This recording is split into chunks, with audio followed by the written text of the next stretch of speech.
मुंबई महापालिकेच्या मराठी शाळांवर टांगती तलवार माहीमच्या मराठी शाळेवर आता हातोडा पडणारे विद्यार्थ्यांची आकडेवारी घसरल्याने पालिकेने निर्णय घेतला तर न्यू माहीम स्कूल पाडण्याच्या निर्णयाने पालकांमध्ये संतापाची लाट आहे। मराठी अभ्यास केंद्राच्या संघटनेमध्ये संतापाची लाट असून या संदर्भात न्यू माहीम स्कूलच्या बाहेरून सविस्तरपणे आढावा घेतलाय।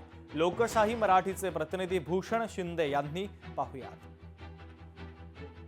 सध्या मी आहे माहीम मधील न्यू माहीम स्कूल या ठिकाणी आणि हीच शाळा धोकादायक असल्याचं कारण देत मुंबई महानगरपालिकेने याच आठवड्यामध्ये संपूर्ण शाळेचं पाडकाम करण्याचा निर्णय घेतलेला आहे। सध्या मी या शाळेच्या बाहेर उभा आहे आणि ही शाळा मागील अनेक महिन्यांपासून बंद आहे। मात्र संपूर्ण शाळा ही 56 वर्षापूर्वी बांधलेली शाळा आहे आणि एकंदर या संपूर्ण शाळेचं स्ट्रक्चर ऑडिट केल्यानंतर ही शाळा धोकादायक असल्याचं कारण देत मुंबई महानगरपालिकेने ही शाळा याच आठवड्यात याचं पाडकाम करावं अशा प्रकारे आदेश दिलेले आहेत। एकंदर मराठी अभ्यास केंद्र असेल किंवा महाराष्ट्र नवनिर्माण सेना असेल किंवा ठाकरे शिवसेना असेल या तिन्ही संघटनांनी संपूर्ण या गोष्टीला विरोध केलेला आहे। एकंदर मुंबईतील मराठी शाळा बंद करण्याचं षडयंत्र असल्याचा देखील गंभीर आरोप केला जात आहे।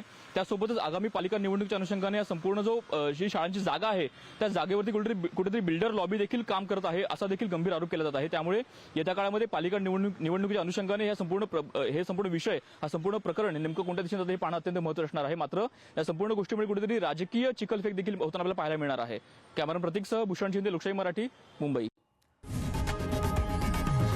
लोकशाही मराठी ऐका, पहा, जागरूक रहा।